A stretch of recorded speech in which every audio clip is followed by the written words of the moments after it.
Bhagavad Gita 11th chapter విశ్వరూప దర్శన యోగంలో 51 శ్లోకం.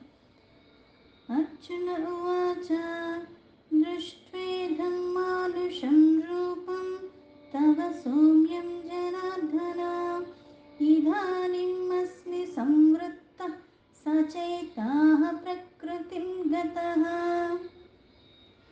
ఏదైతే విశ్వరూపాన్ని ఉపసంహరించుకుని చతుర్భుజ రూపాన్ని మళ్ళీ తీసి మళ్ళీ తన కృష్ణావతారంలో కనిపించాడు అర్జునుడికి. అందుకుని అర్జునుడు అవన్నీ చూసి ఇప్పుడు ఇలా చెప్తున్నాడు.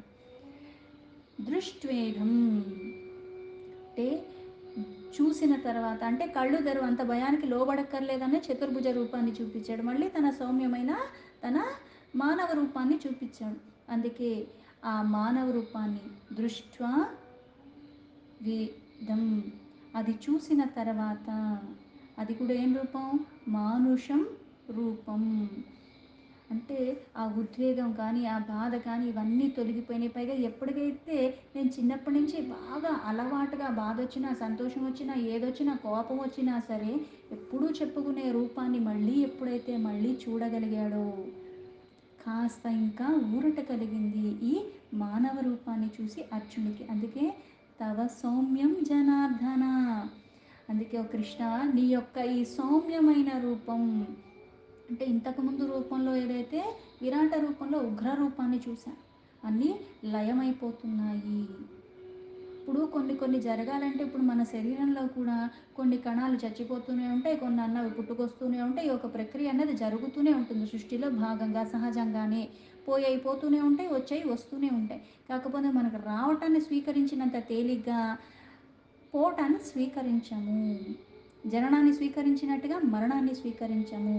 కాలగతిలో మార్పులు అన్నీ చెందుతున్నాయంటే ఆ మార్పులతో పాటు కొన్ని వెళ్ళిపోతూ ఉంటాయి. ఎలా అయితే కొన్ని జీవరాశులు వెళ్ళిపోయినాయి, అవి లేవు ఇప్పుడు. అప్పుడు ఉన్నాయని అనుకోవటమే తప్పితే ఇప్పుడు లేవు.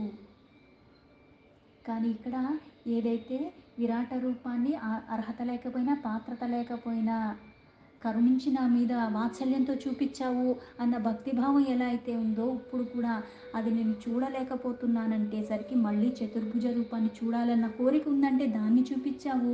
ఇప్పుడు మళ్ళీ ఈ రూపాన్ని, సౌమ్య రూపాన్ని కూడా దాల్చి నాకు సన్నిధిలోనే ఉంటే, అన్నిటికీ మూలమైన పరమాత్మ ఇప్పుడు నా సన్నిధిలోనే ఉన్నాడు, నా పక్కనే ఉన్నాడు, ఇంకా నాకు భయం ఏంటి అన్న భావన. పైగా నా మీద ఇంత అపారమైన కృపని చూపిస్తున్నావా, ఇలా నువ్వు నా చెంత ఉన్నా, అంటే నేను నిజంగా చాలా తప్పులు చేశాను, నాలో చాలా ఉన్నాయి, అయినప్పటికీ కూడా నన్ను కరుణించి నీ రూపాన్ని నాకు చూపించావా, జనాల్ని ఉద్ధరించేవాడివి నువ్వు, పైగా మా బాగోగులు ఎప్పుడూ చూసుకునేవాడివి నువ్వు. అందుకే జనార్దన, జనుల్ని ఉద్ధరింపజేసేవాడివి. ఇదానిం అస్మి సంవృత్తః, ఇప్పుడు నేను కుదుటపడ్డాను. అంటే విశ్వరూపాన్ని చూస్తే అందులో ఉన్నవన్నీ చెప్పాడు, అన్నీ చెప్పినట్టే చూపిస్తున్నాడు. నువ్వు చెప్పిందే ఇక్కడ ఉన్నాయి అన్నీ అన్నాడు. కాకపోతే భయం వచ్చింది. ఎందుకు వచ్చింది? ఇక్కడ కుదుట పట్టడానికి సామాన్య రూపంలో కృష్ణుడు కనపడటమే కాకుండా ఆ చుట్టుపక్కల ఉన్నవన్నీ కూడా మళ్ళీ సామాన్యంగానే కనిపిస్తున్నాయి. ఏవైతే ఇరుపక్షాల ఉన్న సేన మామూలుగానే ఉన్నారు. ఇంకా వీళ్ళందరూ ఎవరైతే ఆ విరాట రూపంలో అందరూ మరణిస్తున్నట్టుగా ఇంత వేగంగా ఆ నోట్లోకి అగ్నిముఖతగా ఉన్న దాంట్లోకి, జ్వాలలు కక్కుతున్న దాంట్లోకి, ఆ పళ్ళ మధ్యలో నుగ్గు అయిపోతూ ఉన్న వెళ్ళిపోయినవన్నీ కూడా అప్పుడు మామూలుగా ఎవరి స్థానాల్లో వాళ్ళు ఉన్నారు, ఎవరి రథాల మీద వాళ్ళు ఉన్నారు, ఎవరి ఆయుధాలు వాళ్ళు పట్టుకుని ఉన్నారు, అవి కూడా అలా కనిపిస్తున్నాయి. ఇక్కడ ఈయన సామాన్య రూపం తీసుకోవటమే కాకుండా అవి కూడా యథాతథంగా కనిపిస్తున్నాయి. అందుకే ఇప్పుడు నేను కుదుట పడ్డాను. సచేతాః ప్రకృతిం గతః. సచేతః అంటే ఏ చంచలత్వానికైతే మనసు లోబడిందో, ఏ ఆరాటానికైతే మనసు లోబడిందో ఈ మనస్సు ప్రకృతి అంటే ఇప్పుడు మామూలు స్థితికి వచ్చింది. గతః అంటే నేను పొందాను, కుదుట పడ్డాను, కాస్త ఊరట చెందాను కాస్త. ఇప్పుడు ఎంత అన్నీ మామూలుగా ఉన్నప్పటికి కూడా నుంచుని నీళ్లు తాగిన దానికి బాగా ఉరుక్కుంటూ వచ్చి అలా ఉన్నదానికి ఎలా ఉంటుంది, ఆయాసం వస్తుంది. కాసేపు ఉంటే కానీ కుదుట మామూలు స్థిమితానికి రాము మనం. లేకపోతే 2-3 సార్లు అలా అలా అలా అలా తిరిగి ఉండి పిల్లలు ఉంటారు, వాళ్ళని తిప్పమంటారు. వాళ్ళకి ఎంతసేపు తిప్పిన వాళ్ళు బాగానే ఉంటారు, మనం అలా ఉండలేము. మనకి కాస్త ఇబ్బందిగా అనిపిస్తూ ఉంటుంది. కాసేపు మళ్ళీ విశ్రాంతి తీసుకున్నాక కాస్త కుదుట పడుతూ ఉంటాం. ఈ రూపాన్నంతా చూసి ఏదైతే భయానికి, ఆందోళనకి, బాధకి, ఇన్నాట్లకి లోనయ్యాడో ఇప్పుడు ఒక్కసారిగా అవన్నీ కూడా తొలగిపోయి సహజ స్థితికి వచ్చాడు. ఆ కృష్ణుడు సహజ స్థితిలోకి వస్తే ఇక్కడ సహజ స్థితి. శ్లోకానికి యథాతథ మీనింగ్ తీసుకుంటే, అర్జున ఉవాచ దృష్ట్వేదం మానుషం రూపం తవ సౌమ్యం జనార్దన ఇదానిమస్మి సంవృత్త సచేతాః ప్రకృతిం గతః. అర్జునుడు ఇలా చెప్తున్నాడు, ఓ జనార్దన, నీ అతి సౌమ్యమైన ఈ మానవ శ్యామ సుందర రూపాన్ని చూసిన తర్వాత ఇప్పుడు నా మనసు కుదుటపడింది. నేను కూడా సహజ స్థితిని పొందాను. ఆ మనసు కాస్త తృప్తి చెందింది, ప్రశాంతతకి అది లోబడింది. అంటే అత్యంత సుందరమైన రూపం దేన్నైతే చూసే కొద్దీ చూడాలనిపిస్తుందో అలా ఆ చూసిన రూపానికి ఎంతో ఆకర్షితమైపోయి ఎప్పుడు సన్నిధిగా గడిపిన రూపము. అందుకని అది చూసేసరికి ఆ దృఢత్వం కారణంగా ఆ భావన మళ్ళీ స్నేహభావం వచ్చేసింది. ఎందుకంటే చిన్నప్పటి నుంచి ఆ స్నేహితుడిగా ఎంత బంధువు అయినప్పుడు కూడా, ఎంత పరమాత్మని తెలిసినప్పటికీ కూడా ఆ మనసు ఎప్పుడు ఆయన మీదే ఉండేది. అంతలాగా ఆకర్షితుడే అనన్య భక్తితో ఎప్పుడు కూర్చున్నా నుంచున్నా చేసేవాడు. ఆ రూపాన్ని చూసేసరికి క్రమంగా తనకి మళ్ళీ కాస్త మనసు భావోద్వేగాలు లేకుండా కాస్త స్థిరత్వానికి వచ్చింది ఆ మానవ రూపంలో చూస్తే. ఎందుకంటే తనతో మాట్లాడుతూ ఉన్నాడు, తనతో ఎప్పుడు అన్ని రకాలుగా సలహాలు ఇస్తూ తన హితం కోరి చెప్తూ ఉండేవాడు. అందుకని అది చూసేసరికి ఇలా తనకి కాస్త ఊరట చెందాడు అర్జున్. అందుకే ఇక్కడ చెప్తున్నాడు, అంటే నా స్నేహితుడిగా ఎప్పుడూ నా పక్కనే ఉన్నావు. నీ యొక్క విరాట రూపాన్ని చూసి ఏదైతే నా మనసు భయానికి, వ్యధకి, మోహానికి లోబడిందని కూడా చెప్పాడు అప్పుడు. ఇప్పుడు మళ్ళీ ఈ రూపాన్ని చూసేసరికి అవన్నీ పోయాయి. అంటే వికారాలు ఏవైతే నాలో వచ్చాయో ఆ వికారాలన్నీ కూడా అప్పుడు తొలగిపోయాయి. ఇంతకుముందు సర్వం నువ్వే అని నాకు ఆ నమ్మకం కుదిరింది. ఇంకా నేను ఏమి ఆలోచించను, ఎందుకంటే నా బుద్ధి పనిచేయట్లేదు. నువ్వు ఏది చెప్తే అది చేసేస్తాను అన్నాడు. యుద్ధం చేయటమో మానేయటమో లేకపోతే నువ్వు ఇలా చెయ్యి అంటే నేను అలానే చేసేస్తానని శరణాగతి వేడుకున్నాడు. ఇక్కడ కూడా ఏదైతే చూడాలని అంతలాగా బోధ అంతా చేసిన తర్వాత ఏమని ఆ తత్వబోధ, విభూదులు ఇవన్నీ చెప్పిన తర్వాత మళ్ళీ కళ్ళు తెరిచి ఎదురుగా ఉన్న రూపాన్ని చూసినాడు. అమ్మయ్య అని ఊరట చెందాడు.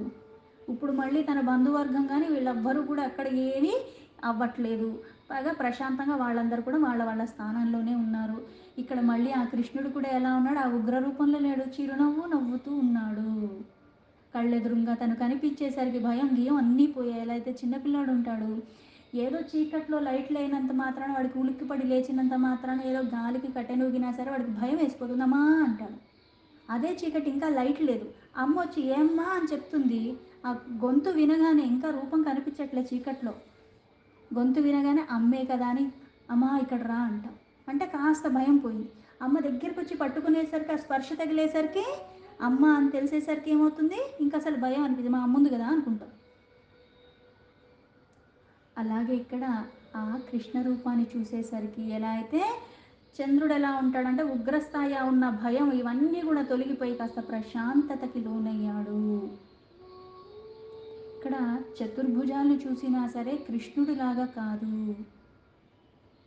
సాధారణమైన కృష్ణుడు మానవ రూపంలో ఎప్పుడైతే తనకి కనబడ్డాడో, ఊహలకందని రూపాలు చూసినప్పుడు తెలియకుండానే ఎంత ఇష్టం ఉన్న కృష్ణుడైనప్పటికీ కూడా కాస్త దూరం వస్తుంది. కానీ మామూలుగా తనకి ఎప్పుడూ తన చిన్నప్పటి నుంచి చూసిన ఆ కృష్ణ రూపంలో కనిపించేసరికి ఇవన్నీ కాస్త ప్రశాంతతకి లోనయ్యాడు. ఎలా అయితే భావన ప్రధానం అంటారు, ఆ భావన ప్రధానం కొద్దీ ఏమవుతుంది, యద్భావం తద్భవతి. అంతా పరమాత్మే ఉన్నాడు, ఈ రూపం ఆ రూపం లేదు. కాకపోతే ఒక రూపాన్ని ఇప్పుడు మనకి తెలియకుండానే ఎందుకు సకామ నుంచి నిష్కామకి వెళ్ళమంటారు, అలాగే సగుణ నుంచి నిర్గుణకి వెళ్ళమని చెప్తారు.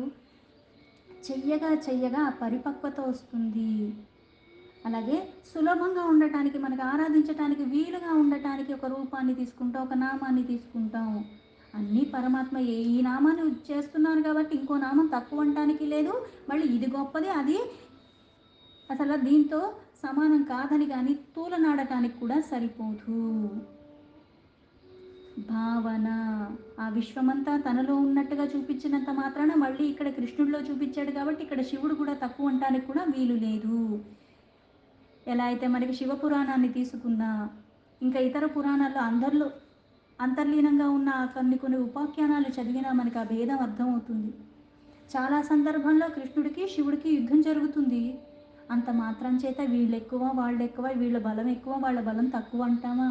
పరమాత్మ నామానికి రూపానికి అతీతంగా ఉన్నవాడు కాకపోతే మానవులైన మనం అన్నిటి పరిమితిలో ఉన్నాము. ఆ జ్ఞానం కూడా పరిమితి. మనం పరమాత్మతో సమానం కాదు కదా. ఆ సన్నిధిలోకి వెళ్ళటమే గగనము, ఆ నామాన్ని పట్టుకోవటమే గగనము. అలాగే ఆ చెయ్యవలసిన ధర్మాన్ని చెయ్యవలసిన విధానంగా కొన్ని కొన్ని క్రతువులు చెయ్యటమే గగనము. ఈ పరిపక్వత అన్నది కొన్ని జన్మలు చెయ్యగా చెయ్యగా చెయ్యగా వచ్చి అప్పుడు కానీ పరంపదం పొందమని కూడా ఇంతకుముందు చెప్పారు. అందుకే ఇక్కడ వికారాల రహితంగా, ఆ వ్యామోహాల రహితంగా ఉన్నప్పుడే ఆ స్పష్టత వస్తుంది. దేనికి లోబడినా మళ్ళీ ఆ స్పష్టత స్థిరచిత్తం మనకి ఉండదు. ఆ భ్రమ తొలగిపోవాలి. భ్రమలు ఎప్పుడు తొలగిపోతాయి అంటే ఇక్కడ మళ్ళీ ఈ ఇంతకుముందు చెప్పినట్టుగా అంటే ప్రతిదీ ఒకదానికి ఇంకోటి ముడిపడే ఉన్నది. నిజంగా త్రికరణ శుద్ధిగా నన్ను నేను పరమాత్మకి సమర్పించుకుని నిష్కామ భావంతో నేను ఉండగలిగేలాగా అంటే ఏది చూసినా పరమాత్మే కదా. భేదం ఎందుకు వస్తుంది? భేదం రాకూడదు. అజ్ఞానం అన్నది తొలగిపోతే ఆ భేదం అన్నది రాదు. అజ్ఞానం ఉన్నప్పుడు ఏమవుతుంది? మళ్ళీ భేదాలు వస్తూనే ఉంటాయి. ఆ పరమాత్మ పట్ల మనకి 100% నమ్మకం విశ్వాసం ఉంటే కోరిక అన్నది కూడా వదిలేస్తావు. ఆ పరమాత్మే సర్వస్వంగా ఉంటావు. అది 4 భుజాలతో ఉన్న విరాట రూపంలో ఉన్న సాధారణంగా ఉన్న ఏ రూపంలో ఉన్నా ఉన్నది పరమాత్మ. నా ఊహకు అందనివాడు పరమాత్మ అన్నది స్పష్టమవుతుంది.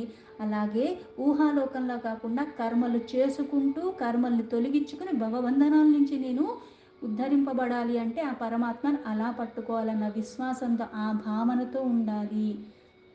అప్పుడు ఎలా అయితే ఇంతకుముందు చెప్పినట్టుగా యజ్ఞాలు కానీ యాగాలు కానీ దానాలు కానీ ధర్మాలు కానీ ఇవి ఎన్ని చేస్తున్నప్పటికీ కూడా సాధ్యం కాదు మానవులకి. అయినప్పటికీ కూడా ఇంతలాగా స్నేహంగా ఉన్న కారణంగా ఇంతలాగా పరమాత్మ సన్నిధిలోనే ఉన్నాడు, అన్నీ పరమాత్మ అన్నట్టుగా పట్టుకున్నాడు కాబట్టి కురుల్లో కూడా అంతమంది ఉన్నారు కానీ ఇతడికి సాధ్యమైంది. అంతా నిండి ఉన్నది పరమాత్మే. చూడగలిగే యోగ్యత నువ్వు తెచ్చుకుంటే అది నువ్వు దర్శించుకుంటావు. ఇక్కడే ఉన్నాడు, ఇలాగే ఉన్నాడు, ఇప్పుడే కనిపిస్తాడు, అప్పుడే కనిపిస్తాడు అంటానికి కాదు. ఇక్కడ ఆ యోగ్యత రావాలి. ఆ యోగ్యత ఎక్కడి నుంచి వస్తుంది? మనలో గుణాలు మారే కొద్దీ, మనలో భావనలు మారే కొద్దీ ఆ విశ్వాసం అన్నది మళ్ళీ అనుమానంతో కాకుండా ఉన్నప్పుడు సులభం అవుతాడు. అందుకే భక్త వాత్సల్యుడు. ఆ వాత్సల్యం కొద్దే ఆ విరాట రూపాన్ని చూపించాడు. ఆ వాత్సల్యం కొద్దే మళ్ళీ చతుర్భుజ రూపాన్ని చూపించాడు. ఆ వాత్సల్యం కొద్దే మళ్ళీ మానవ రూపాన్ని చూపించాడు. అందుకే మన స్థితి స్థాయి పెరగటానికి అదే పట్టుకోవాలి. జ్ఞానం రావటానికి దాన్నే పట్టుకోవాలి. అలాగే మనకి విష్ణు సహస్రనామంలో కూడా విశ్వాకారం గగన సదృశ్యం అంటారు. అంటే విశ్వానికి ఉన్న ఆకారంలో గగనంలో సదృశంగా ఉన్నది కూడా నువ్వే. ఆ దృశ్య రూపంలో కనిపిస్తుంది నువ్వు. ఎలా అయితే వ్యక్త అవ్యక్త ఇంతకుముందు చెప్పినట్టుగా వ్యక్తం అవ్వటానికి మళ్ళీ వ్యక్తమైంది మళ్ళీ అవ్యక్తంలో వెళ్ళిపోవటానికి అక్కడ శివుడు తీసుకున్నా, విష్ణు తీసుకున్నా, రాముడు తీసుకున్నా, లక్ష్మి తీసుకున్నా, సరస్వతి తీసుకున్నా సరే ఇలా వివిధ రూపాల్లో ఉన్నట్టుగా కనిపిస్తున్నాయి కానీ ఏ రూపాన్ని పట్టుకున్నా అది పరమాత్మే, ఏ నామాన్ని పట్టుకున్నా అది పరమాత్మే. భేదభావం లేకుండా అలా అనన్యమైన భక్తితో నువ్వు పట్టుకోవటం కావాలి, స్థిరత్వంతో పట్టుకోవాలి. అలాగే వికారాలు లేకుండా ఉండాలి. అంతరంగికంగా బాహ్యంగా కూడా అంత శుద్ధత్వం ఉంటేనే అది సాధ్యమవుతుంది, లేకపోతే అది సాధ్యం కాదు. స్వస్థత. అందుకే ఇక్కడ హాయిగా అనిపిస్తుంది ఆ కృష్ణుడిని మళ్ళీ ఆ యథాతథ రూపంలో చూసేసరికి. ఈ విధంగా అర్జునుడు ఆ భావనంతా కూడా ఆయనకి చెప్పి నేను ఇప్పుడు కుదుట పడ్డాను అన్నాడు. దీంతో భగవద్గీత 11 చాప్టర్ విశ్వరూప దర్శన యోగంలో 51 శ్లోక సంపూర్ణం.